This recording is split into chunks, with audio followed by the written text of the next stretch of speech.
Hello, good evening, everybody. On behalf of House of Books and the Kemp Memorial Library, I want to welcome you all to this evening's event. I'm very pleased you could all join us. We have, of course, two journalists, two authors with us this evening, Jacob Soboroff, author of Separated, and John Washington, author of The Dispossessed. My name is Ben Rybeck. I'm the general manager of House of Books in Kent, Connecticut, which has been independently owned for more than 40 years. And to learn more about the bookstore and to see other upcoming events and to sign up for our newsletter, please visit houseofbooksct.com. We present this event tonight in partnership with our dear friends and neighbors at the Kent Memorial Library. They have, as always, their own slate of quite impressive programming and lots of other offerings. And you should check them out at kentmemoriallibrary.org. I also want to thank Amanda Myers, our tech guru behind the scenes, making all of this work. If you'd like to purchase copies of either Jacob Soboroff's Separated or John Washington's The Dispossessed, which I hope you will, of course, please visit houseofbooksct.com/SoboroffWashington. You'll see that link over there in the chat as well a few times tonight. And if you have a question for either author this evening, please write it at any point in the chat, and we will have a time to turn to those toward the end, and we will get to as many as possible. So once again, please write any questions you have over there in the chat. And now on with this evening's event. Our guests tonight are two accomplished journalists, both of whom have focused new books, both of them put out this year in 2020. Books that focus on the crisis at the United States-Mexico border, looking at one of the most essential issues of our time, exploring this crisis from slightly different but entirely complementary perspectives. Jacob Soboroff is a correspondent for NBC News and MSNBC. For his reporting on the child separation policy, he received the 2019 Walter Cronkite Award for Individual Achievement by a National Journalist and the 2019 Hillman Prize for Broadcast Journalism. He co-presented the four-part event docuseries American Swamp on MSNBC. John Washington is a writer, translator, and activist, a regular contributor to The Nation magazine and The Intercept. He writes about immigration and border politics, as well as criminal justice, photography, and literature. A long-term volunteer with No More Deaths, he has been working with activist organizations in Mexico, California, Arizona, and New York for more than a decade. Jacob joins us from Los Angeles. John joins us from Brooklyn. We're so glad you're both here with us virtually tonight. Thank you so much. Thanks to all of you, Ben. Thanks to you and to House of Books. And John, it's really good to be here with you, my friend. And thanks to everybody who's taken time out of a busy election season and on a Tuesday night to be here with us. I think the idea is that John and I will both tell you a little bit about our books, and then we'll get into some conversation. We did a coin toss, and I won the flip. So I guess I'll tell you a little bit about Separated Inside an American Tragedy. First, but I will say, in reading The Dispossessed, there are a lot of differences, but there are so many similarities amongst, I think, the reporting that we both endeavor to do and the stories that we do our best to tell. And it's part of the reason I'm so excited to talk with you, John. Yeah. So, same. Go ahead if you want real quick before we go. Yeah, quick hello and thanks, to you, Jacob. I'm thrilled. I really respect and admire your reporting and just so excited to be in conversation with you. And yeah, your book has taught me a lot, and your reporting continues to teach me a lot. As we were saying just before we signed on, like, your reporting every day is great. Then yeah, Ben, really appreciate it. House of Books, everyone who's here, glad to have this conversation. So yeah, take it away, Jacob. Here. And well, I guess I'll just start by talking about how I came into this work, because I do think John and I both have definitely different backgrounds. And I sort of consider, I wrote the book about family separation because I covered family separations for MSNBC and NBC News, but I really truthfully did not intend to. And I really do consider myself an unlikely eyewitness to what, I think became, as I write in the book, one of the most shameful chapters in modern American history. And it's still playing out to this day. We have a news story out literally that we published less than an hour ago about how the lawyers and the government still does not know the location of 545 parents who were deported, we believe, without their kids from this separation policy. And so when I say unlikely, I really do mean it, because I I'd never had a background in migrant advocacy, journalism, work. I don't speak fluent Spanish.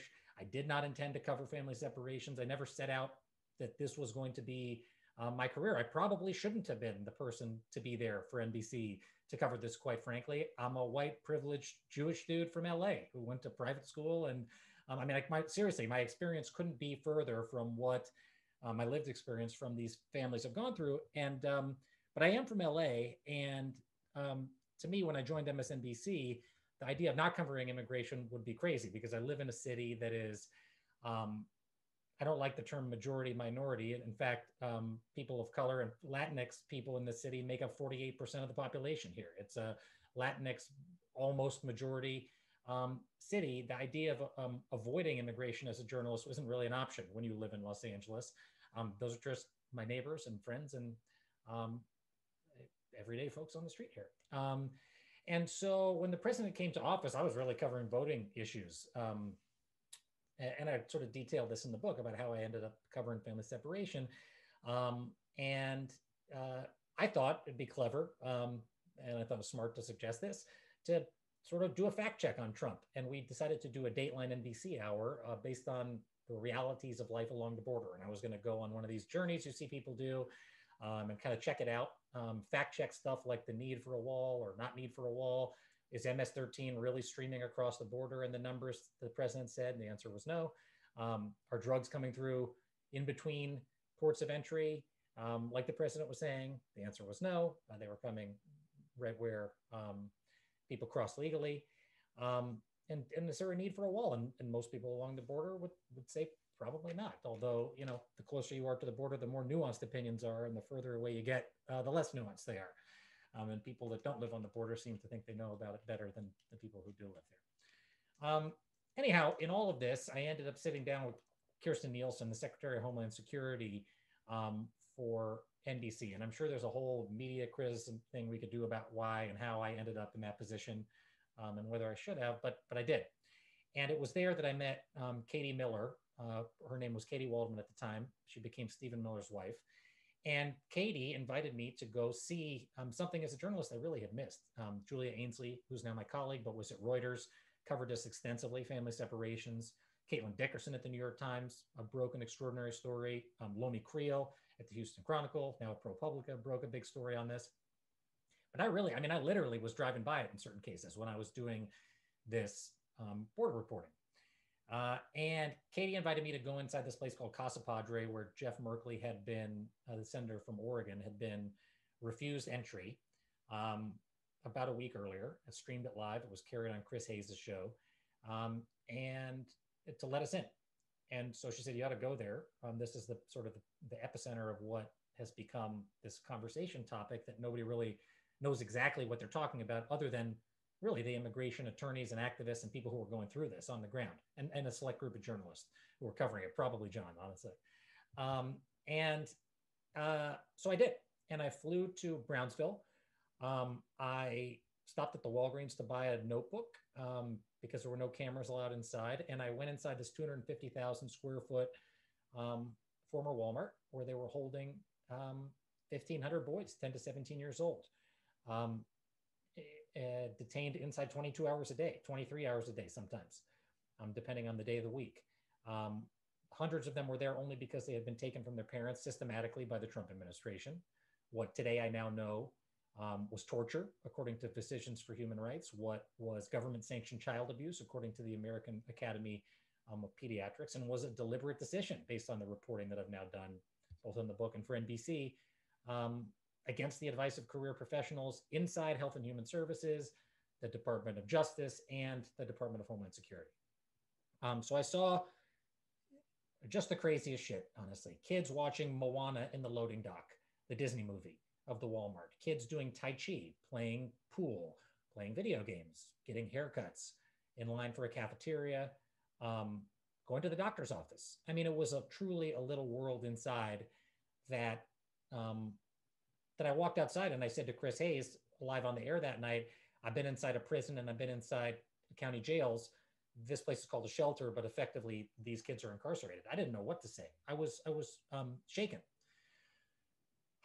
And it became that day and that night sort of a growing media story. But I went home to LA, and on, I guess it was probably Friday, my delayed wedding anniversary with my wife, I got another call from Miller, who said, you got to go back.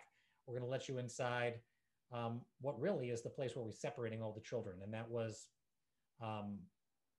the Ursula Central Processing Station in McAllen, Texas.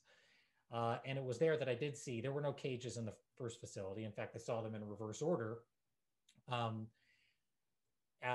The shelter is where kids are sent after they're taken from their parents at the processing center. And in that processing center, I did see the children in cage. You know, and I say this now almost in a mechanized way because I talk about this so often, but there is no way to intellectualize walking into one of these places and seeing hundreds of separated children in cages under the Mylar blankets that John also writes about, on the concrete floors, on mats, literally supervised by security contractors in a watchtower as if they're a flight risk, locked up in dog kennels. And it's a sickening thing to recall. It's a sickening thing to see. I cannot comprehend what it is like to be a family in that position, not knowing why you're there or what ultimately might happen to you. But we now know what happened to all of these families, and it's lifelong trauma for each and every one of the children, 5,500 of them, that were taken away from their parents. And I guess I don't want to go on for too long, but what I will say is, at the time, based on my experience and the reporting I had been doing and the lack of experience, frankly, I had had in decades of immigration reporting and policies that some other people have and people like John have, I didn't understand how what I was seeing with my own eyes was truly happening. And now I know. I mean, that's why I set out to write the book. It's why the father and son, who go by the pseudonym of Juan and Jose, they picked the names because they didn't want their names in the book. Why they participated in my book. They were separated from each other and didn't see each other for nearly 5 months. The father was coerced into signing away the right to his child.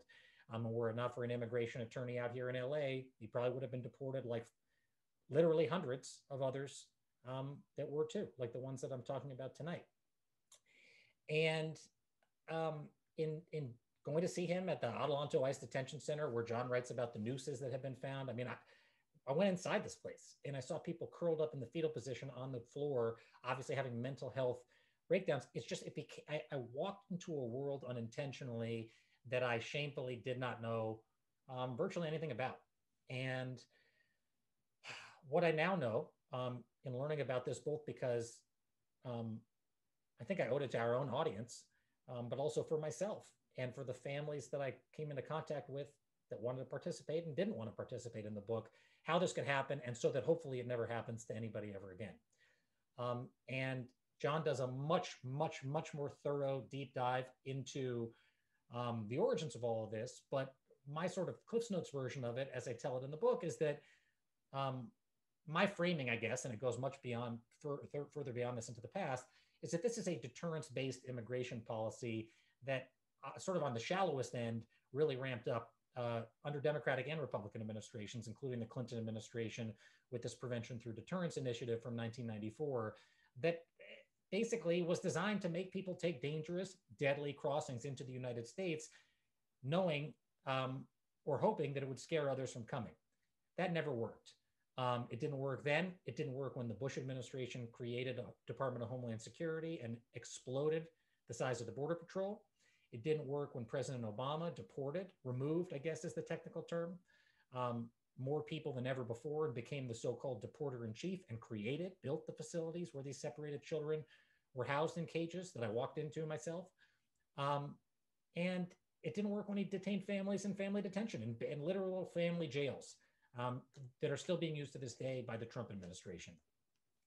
And I guess, you know, the big lesson that I learned, and I should have known before I covered all of this, is that what's at the heart of this policy, the idea that you can either scare the shit out of or literally damage human beings into not fleeing circumstances, leaving circumstances behind that are in some cases threats to their life, in some cases, threats to their livelihood, in some cases, existential threats, like I've seen in Chiquimula or Zacapa, Guatemala, brought on by climate change that force poverty and malnutrition and food insecurity.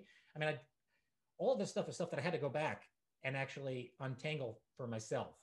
And so I guess if you're an expert in this stuff, this book is not really for you. But what I found, I think, is there are more people like me than ever would have maybe admitted it before. And I'm glad that people are starting to say that to me about these stories. That this is not a political issue. Yes, Donald Trump did something nobody had ever done before. He supersized immigration policy that had been set up for him to basically flip a switch and start separating families. But it wouldn't have been possible without Democrats and Republicans for decades, and indeed for generations, I think, as John really articulately and with great depth goes into. And so, in the book, you'll see my story. You'll see original reporting about, which is really my reckoning about not understanding that this was happening. You'll see the stories of government officials who both tried to stop this from happening and those who pushed it through, Trump administration officials. And you'll see the story of this father and son who came here not as perfect people. And in fact, they freely admit that. The father had tried to cross twice before as an economic migrant and did so successfully, and kind of laughed when we had dinner one night, said, they didn't catch me.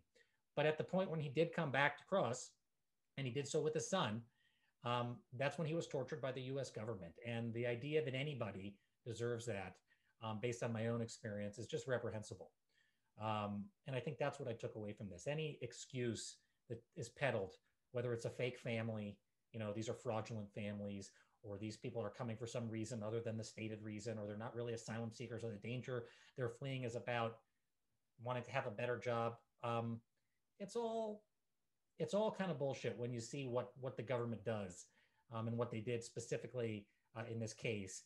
But it's really just the tip of the iceberg. And here we are now in the middle of a pandemic, where when you talk to people who know about this stuff much better than I do, they'll tell you that it's arguably, and it's hard to sort of fathom, worse than it ever has been. And nothing is worse to one child or one parent from being separated from one another. But you've got today 8,800 children immediately expelled from this country under the cover of COVID. You have hundreds of families detained when they could be released in detention centers, family detention centers, where ICE is exploding. You have tens of thousands of people made to wait in some of Mexico's most dangerous and violent cities, under the guise of they're being part of the migrant protection protocols, this weird euphemism. And John has seen this stuff himself. I haven't. So here we are. And I hope that this book, it certainly helped me, and maybe that's a vanity project. I don't know.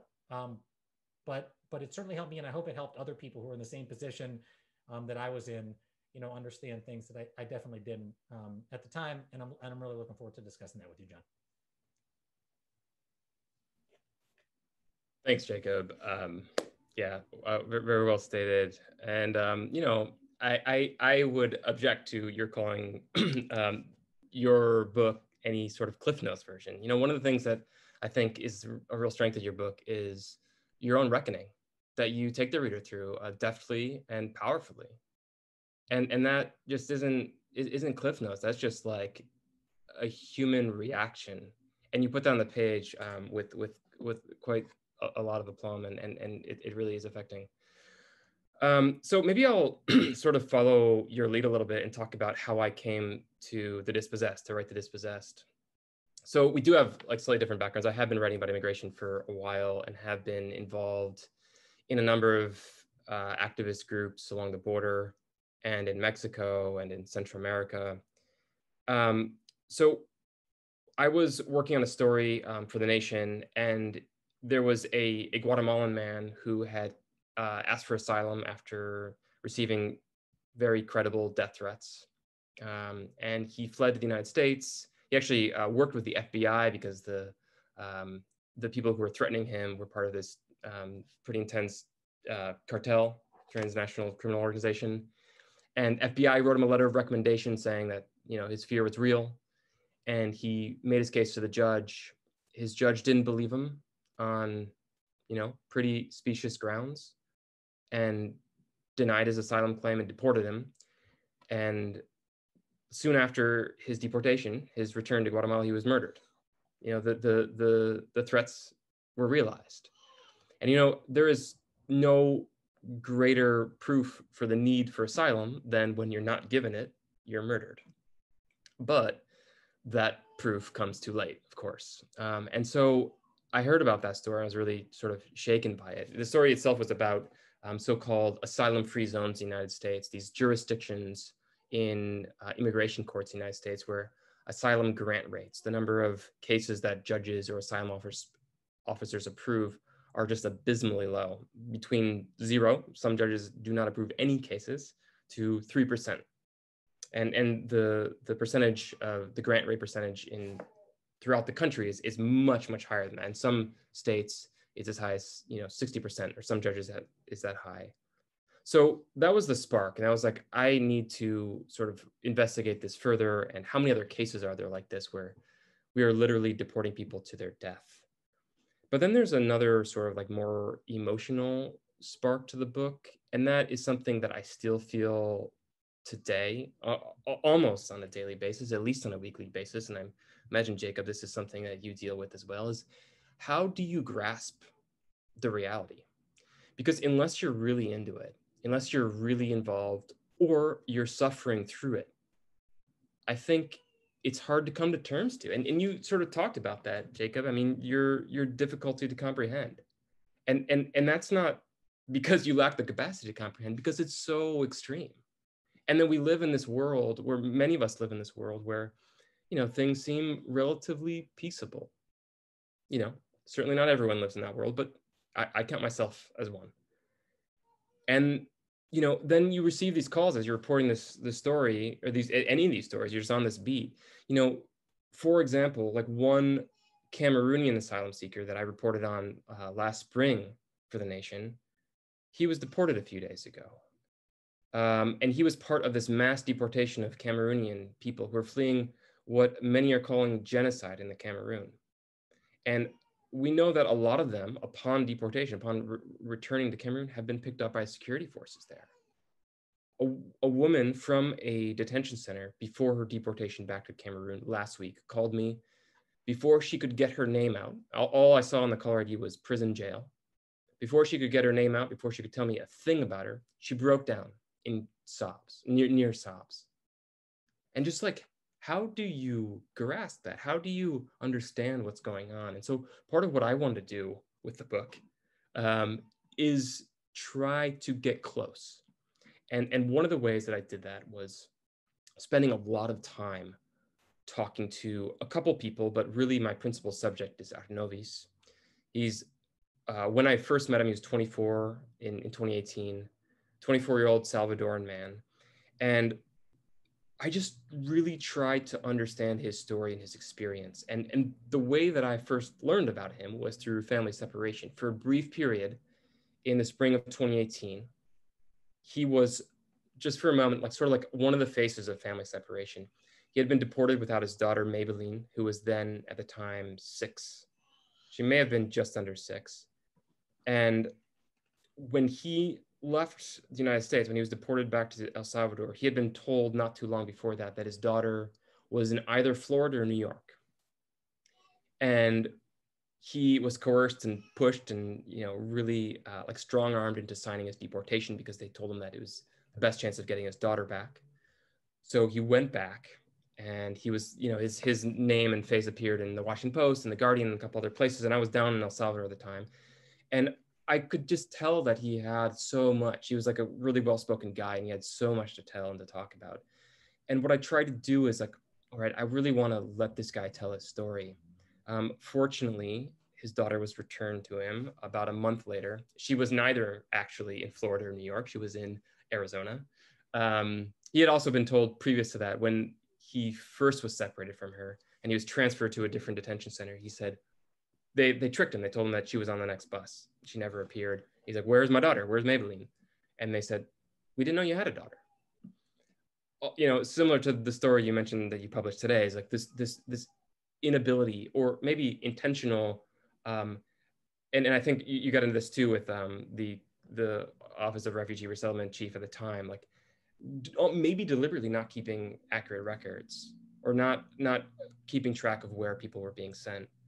But whether it was deliberate or not, it was a reality. And we know that many people were lost in the system or kicked out, and maybe some of them stayed in the United States.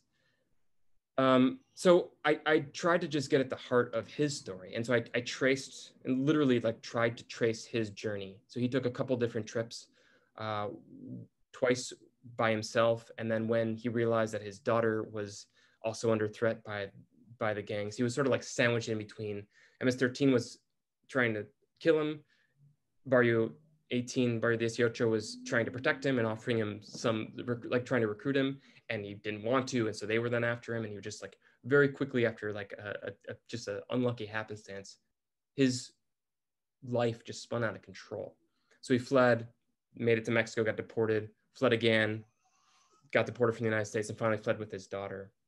So what I did was I just try to trace their story, just try to trace their journey, and just go where he went through Guatemala. I spent so much time living with the family itself, like staying in their kitchen.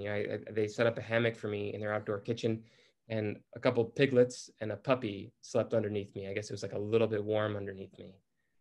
And just like, try to grasp what you understand, Jacob, and what I still, struggle with today when I hear these stories, when a Cameroonian woman calls me from detention and just can't get a word out. I tried to grasp it. I tried to like put myself a little bit in their shoes. I know it's impossible, really. And they went on such a harrowing journey that I didn't come close to understanding. I really didn't. Not only were they, guarded over, moved from place to place like they were cattle, threatened with guns. He was shot at by the Mexican Marines at one point. They were stuffed in a refrigerated tractor trailer truck for 54 hours in darkness.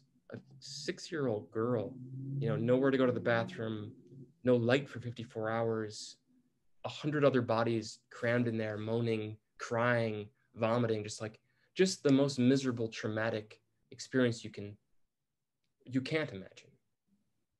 So that's one piece of the book. And the other couple pieces are, and this is something that Jacob does, very well in his book, is really try to understand the policies behind it. And then, so what is being enacted? Who are the people behind it? What's their motivation? And then what's the history behind it? And then on the last side, and I'll end here in a moment, is I try to understand too, not just the people who are perpetrating such torture and misery and abuse, but the people who are trying to offer protection, who are trying to offer asylum. And what I learned, and this was something that really opened up for me as I started doing the research, is the history of asylum goes back as far as history itself. There have always been some protocols, some practices by which all cultures offer some sort of sanctuary, some sort of relief or security to fleeing neighbors, to people who are persecuted, to the weary travelers. And I uncovered all this incredible wealth of material from the ancient Greeks, who were the first people to use asylum. Sophocles and Aeschylus, these beautiful playwrights that are known for, Antigone and some of their great dramas, also wrote about asylum plays. Or before that, according to ancient Judaic code, there were principles of asylum and refugee baked into, those early religions, all three Semitic religions.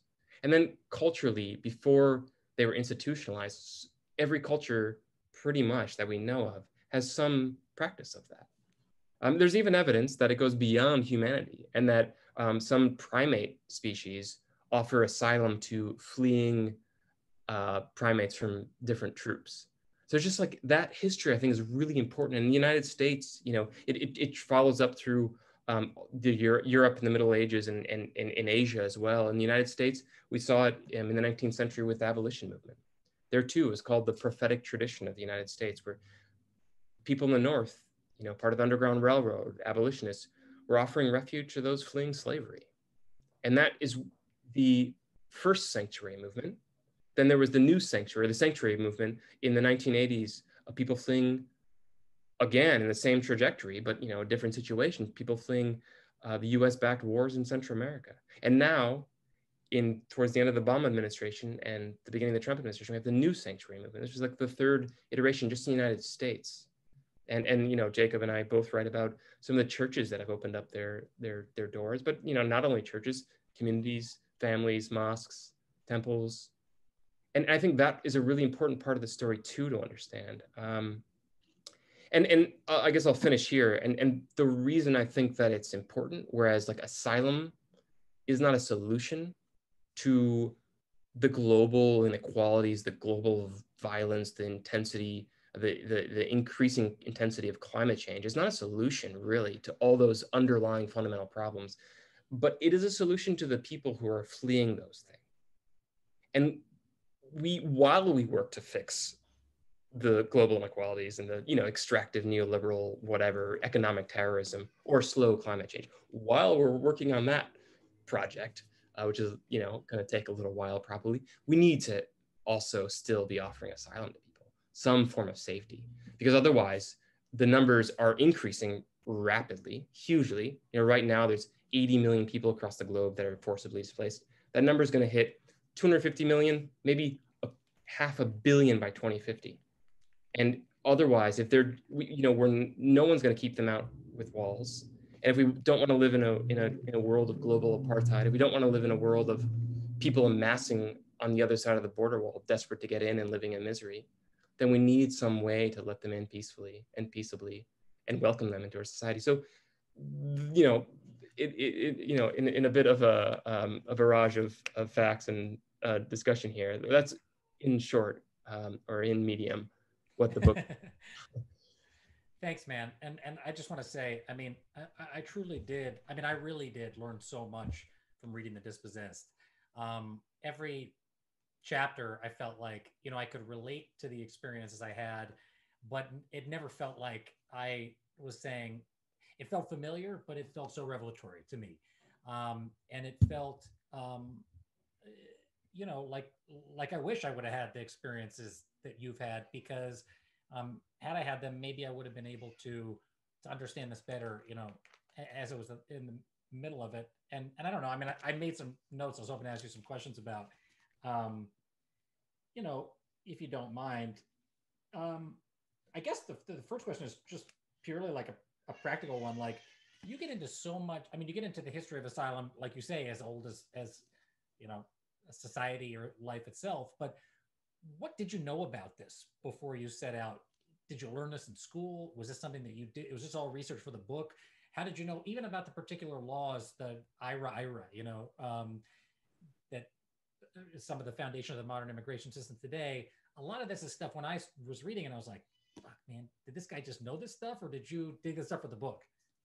Thanks, Jacob. Yeah, well, you know, some of the more recent history I knew. I mean, just because, you know, I've been embroiled in it for a while. I've been reporting on this for a little while, and then, you know, living along the border. I used to live in Arizona and working. I saw that you did some volunteer work. Now I'm going to interrupt you a little more since we're in the conversation yeah. part of this, because you did some volunteer work with No More Deaths, I think, right? Yeah, I'm still involved with them. I was with them for a long time, and I still, like, you know, am like a consultant sort of, and just That's like cool. I got to go out with them. It was honestly another one of these, you know, profoundly sort of vantage point changing positions, going out and seeing what they do. Yeah, I mean, you know, they're most known for putting water out in the desert for crossing migrants, but they've also come into the news a number of times recently. They've been prosecuted in 3 times, or, you know, in 3 sort of sections in the past 15 years for supposedly littering or for aiding and abetting people who are coming across, and just giving them water and food and potentially some medical care. But yeah, so to answer your question, you know, some of the more recent history I knew because of that, because of my experience with that, and because of reporting on it. But then I just chased the history. I just kept on pulling on that thread, and I've always been really interested in etymologies, and I tried to understand where the word asylum came from. And I was like, oh, it's ancient Greek. Okay, why? Like, what were they? How were they using it? Like, what was the usage? And like, oh, it came up first in this play by Sophocles. Like, wow, that's interesting. And then just kept on going. And how long did it take you, John, to write this book? I mean, when you going through this process, it was a little under a year. Yeah. But yeah, so it was, I learned a lot by writing it. I mean, as you were mentioning, like, so did you in your process. And I guess maybe that's one question I have for you is, you talk about sort of coming to this topic. Like, did you also change your perspective? I mean, like, besides just like opening your eyes or like learning about something, did it change your perspective or like your political stand? I think it did. I think I was more, when I set out on the border documentary for Dateline, I was, and still am in some measure, I can be sympathetic to individual law enforcement officials. Like talking with Border Patrol agents on the line, I always felt bad generalizing about the system. And I think I have a much better understanding of the systemic problems that exist, that even if you're the greatest man or woman in the world working for the Border Patrol, you can't break that on your own. And I think, so I do think that my vantage point, so to speak, went from, one of only on the ground to one where I could look at it through a more critical lens, I guess you could say, based on the way that I was seeing the breakdowns in the system throughout covering this and separations. I mean, even with No More Deaths, actually, when I was out with No More Deaths for the Dateline Hour, I remember kind of being somewhat confrontational about what they do. And I don't regret it because I think it was a good conversation, but I like questioned whether or not humanitarian was the right description, or activist. But it's like now in retrospect, those are stupid distinctions. Well, they're not stupid distinctions, but it's stupid that I wanted to make a distinction, right? They can call themselves whatever they want. What's important is the work that they're doing, which is literally life-saving work for people who are dying in the desert. And to try to, I just think my framing was much different than it is today.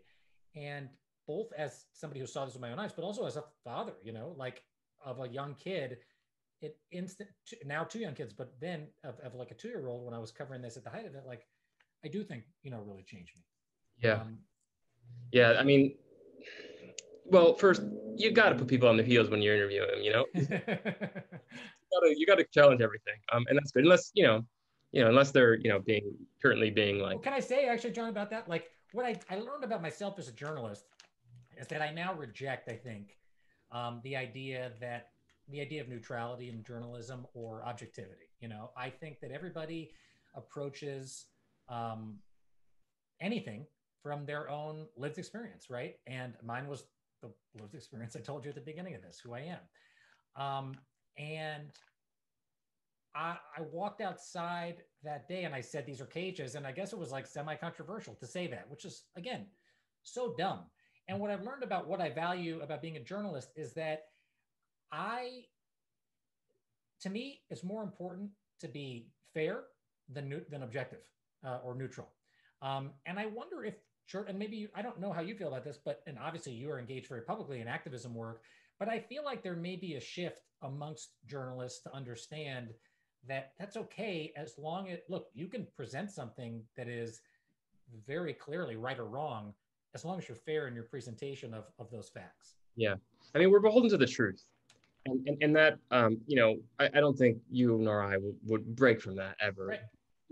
There is a history. And I think you're right that people are breaking from it, breaking from the supposedly, and I think ungraspable objectivity that people, some strive for, pretend to strive for.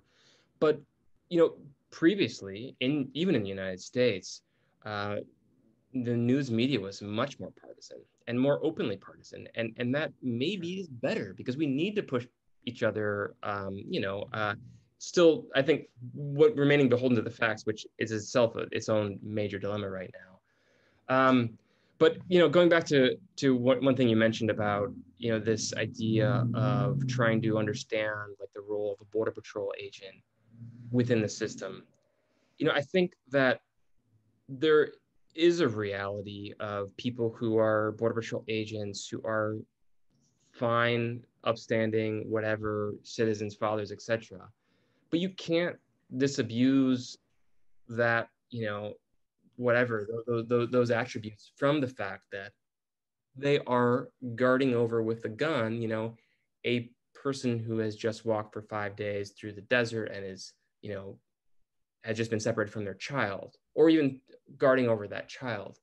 And it is systemic, and you can, I think, report on both sides of it. But the question is, what should you report on? And like, those stories that the Border Patrol has, like, they don't really need to be humanized.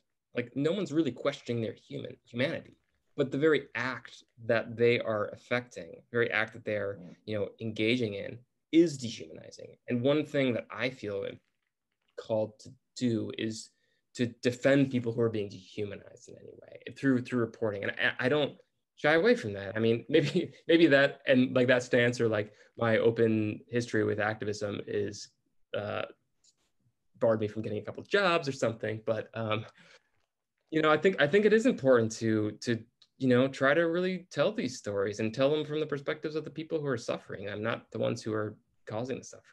And can I say, I mean, I want to ask you about Arnavis and the story and how and the journey that you took to recreate his journey. But I just say on that, like, I'm with you, and I think that it's why I hope that I'm not the person in this position to tell these stories forever. I read at the beginning of the book, I think there are going to be 5,500 versions of this story. Every child will have their own. Mm-hmm. And I hope that there's some way, whether it's an oral history, like we saw with the Holocaust, frankly, and like the Shoah Project. I mean, I really think that at some point there needs to be simple first-person accounts of this that aren't filtered through me or you. And it doesn't matter how good of a job we do getting out of the way. It's they weren't our experiences to live, and I have a hard time with that because I have a guilty Jewish conscience, or I don't know. I mean, it's like these are. I'll never, like back to what you were saying, I will never comprehend it, which is why this is a good pivot point. I so admired the fact that you try to recreate Arnavis's journey. And you went on that journey, because for me, talking with Juan and Jose, it was something that they really didn't want to get into. It was something, I think, for them that was equally traumatic, perhaps, as the separation itself. And as you see in the book, it's totally missing. I talk about their life there, and I talk about what happened to them once they got here, but I don't go into that. And I don't know, I just want to sort of hear you talk about your decision to do that and how that affected you. Yeah. I have like so many other things I'd like to talk about, but I think we should probably I'll try to answer this quickly, and then sure. Do it quickly. Yeah. If folks can, if folks want to ask some questions as well, but yeah, I like I sort of was saying at the beginning, I just really wanted to try my best to understand what they went through and try to take the reader through and get some of those details, get some of that color that I think would really help a reader empathize. Oh, and it does. Let me just say. But there was a place where I hit a wall, and I think this is something that you mentioned, and we both sort of mentioned a little bit already, but I'm sure you can relate to. And the place that we hit the wall was at the separation. Mm-hmm. And I really got to know him. I spent a lot of time with him. I mean, I lived with them, for weeks at a time, a couple times, and just, was in the kitchen, just doing everything with them, following them everywhere. And he shared with me so much. But sometimes when he got to a couple of moments about the separation, he would break down. He couldn't do it. He would he felt such incredible shame that he put her through as he saw it, he put her through what she went through. And she is now 7. She has never spoken with any professional psychologist or anybody about this, therapist, anyone. And he actually, while I was there, he asked me to just ask her about it. We developed a really strong relationship. And that there too, we would, goof around, play soccer, just play tic-tac-toe together all the time. We spent so much time together. She was really not shy with me. And when I asked her about this, I did it, I think, about 1.5 times, burst into tears. It was like she hit this moment of aphasia where she lost language, and she went and she just hugged her father, and she just buried her face in him and just couldn't. And I just knew, I saw it. It was just such visible scarring that I just walked away, or just let her go. Just that's it. She literally cannot speak about it. And so I try to relate as much as I can their story, but there is a wall. And I have not gotten over it. Yeah, it's still affecting now. I mean, it's really, you know that there's suffering. It's lifelong suffering, as you mentioned too. And I think that that's why this story resonated with so many people who had no idea. It's such a visceral. It's not a story. It is a visceral reaction to human suffering. Yeah. In supposedly the most prosperous democratic country in the world on our own soil. It's not even something that's happening in a far-flung place. It's happening in our backyard, literally in our backyard. There are these ICE detention centers everywhere. There's over 200 of them. Exactly. And Adelanto, for instance, is 90 minutes from where I'm sitting in Los Angeles, in the middle of the desert. And as you write in the book, it's like the Gitmo. I can't remember if it was the Gitmo in the desert, the Gitmo here in the United States. It's like this island in the middle of the Mojave. But I could drive there faster than I get to Palm Springs from my house. Yeah. Nuts. I mean, yeah. What's the reality being lived? There's, we barely mentioned, but reality being lived currently in immigration detention. Correct. Or in the places where people have been expulsed to in northern Mexico. That's happening as we speak right now. Yeah. There are people locked up in those detention centers or in so-called family detention centers. And I should say, and give you credit, I mean, you broke the story. There's so many systemic problems, but you broke the story for The Intercept of this whistleblower report from Don Wooten that not only alleged these hysterectomies and forced medical procedures without women's consent, but horrific conditions when it comes to COVID-19 in these facilities, which are being played out time and again all across the country in different facilities. Yeah. It's really horrific, and we could riff on that horror just because we're both just so embroiled in it for a long time. But we don't also want to turn this into like a slasher pick. And maybe we should open up to see if there are questions in there. Any questions. Yeah, I'm popping back in just to ask some questions on some people's behalf that have been sent to us. One question that maybe is just some sort of basic information is what are some of the organizations right now that are looking out for these families and providing legal and medical support? And if I could, John, like the story we broke tonight, there's a very specific and finite group of people who are engaged in the search for. There's many extraordinary organizations, and as I say in the book, I have come to believe they're as important as any first responder on any front line. They're literally doing life-saving work. But the organizations that are involved in the search for the still separated families are Kids in Need of Defense, KIND, the Women's Refugee Commission, Justice in Motion, Al Otro Lado is representing them, and then the ACLU. I might be forgetting one of them, but there's literally a search, again, as we talk, on the ground in Central America, which had been temporarily paused because of the coronavirus, to track down and find families that have been separated. And that's just separated families. I mean, there are, whether it's the Florence Project in Arizona or the Immigrant Defenders Law Center here in LA, which also comes up in your book, they're everywhere. I'm sure, John, you have other ones. Yeah, and those are the organizations, and I wonder there's probably a couple more, but those are the organizations that are currently looking for those specific 545. Correct.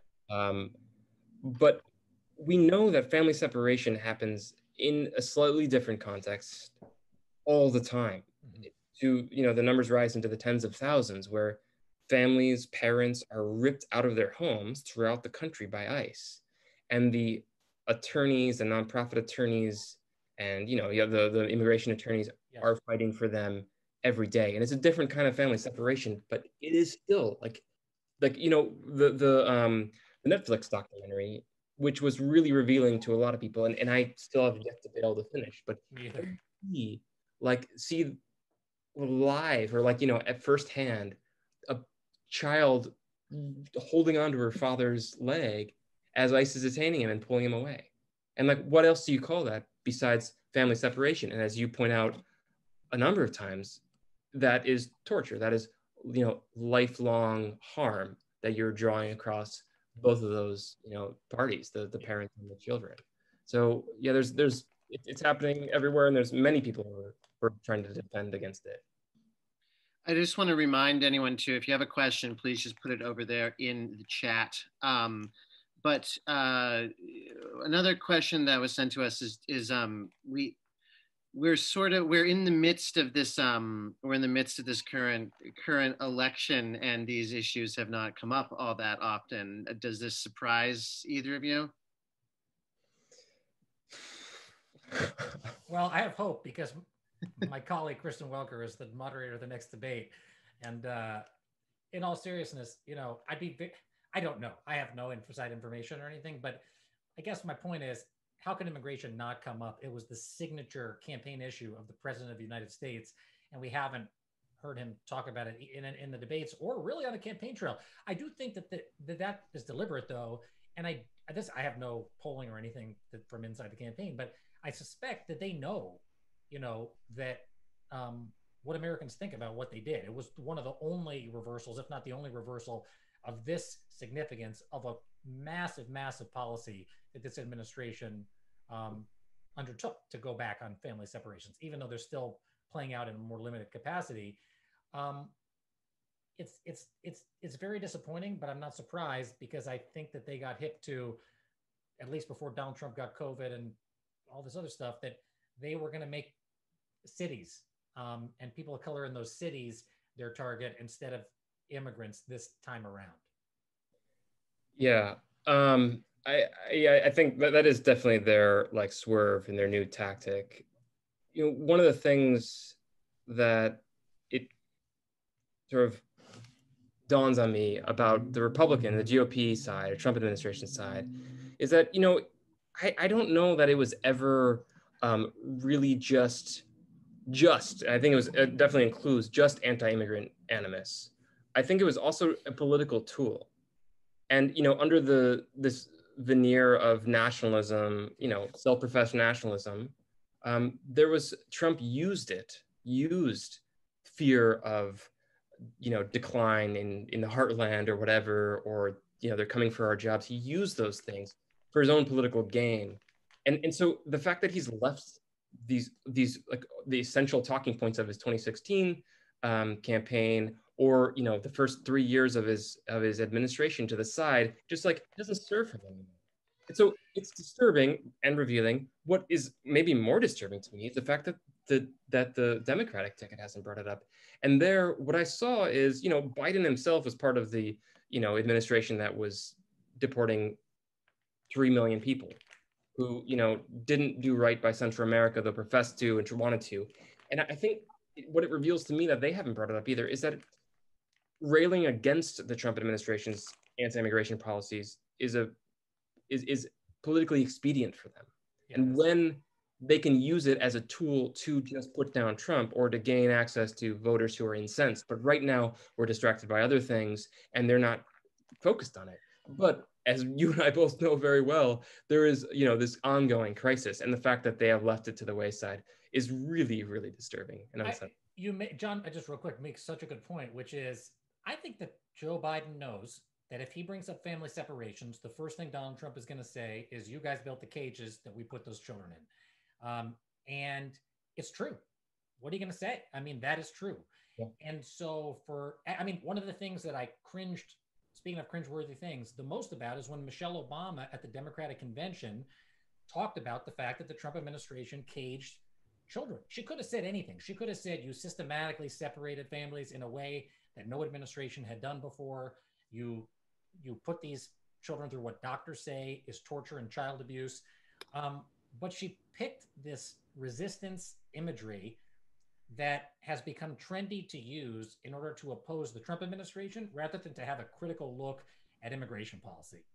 And I think that that's a big failing. And I think one of the great challenges of a possible Biden administration is that people are not going to give a shit anymore because there is a Democratic president, and all of these same underlying issues are still going to be there that I missed, before Donald Trump was the president, just like everybody else. Yet everybody else, I worry won't continue to be focused on this. I share your fear, Jacob. I really do. Is that there you can harness the spirit that is like the anti-Trump spirit, and that's happened successfully a number of times. I mean, the first Muslim ban, the energy that got people to those airports was incredible. Exactly.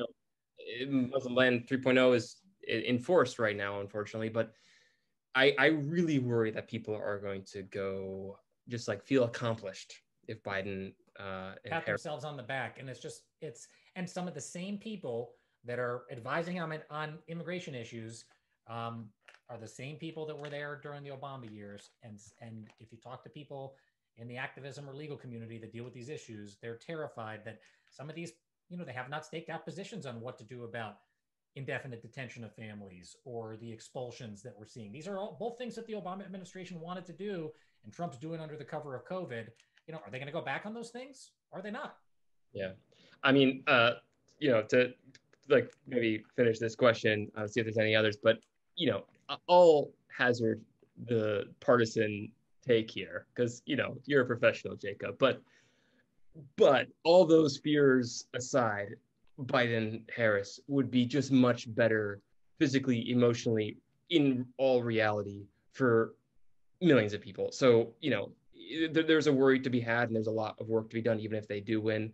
But like lives are on the line, and another Trump administration will be more harmful and murderous and deadly to a lot of people. No doubt. And one of the most patriotic things you can do, I've since learned, being the guy that was in the dark about this, is dig deeper and criticize the people even that you like. And I think that's more important now than ever before. I think we may turn to one final question here that's there in the chat. Alan asking, do the current laws surrounding asylum and et cetera support the possibility of more humane treatment, or is it simply that the laws need to change? Go ahead, John. Yeah, I think the laws need to change. There's a lot to talk about here. So the current laws that we have in the books are modified both in practice because they're not always implemented as they are written. So that's one like really important thing to understand.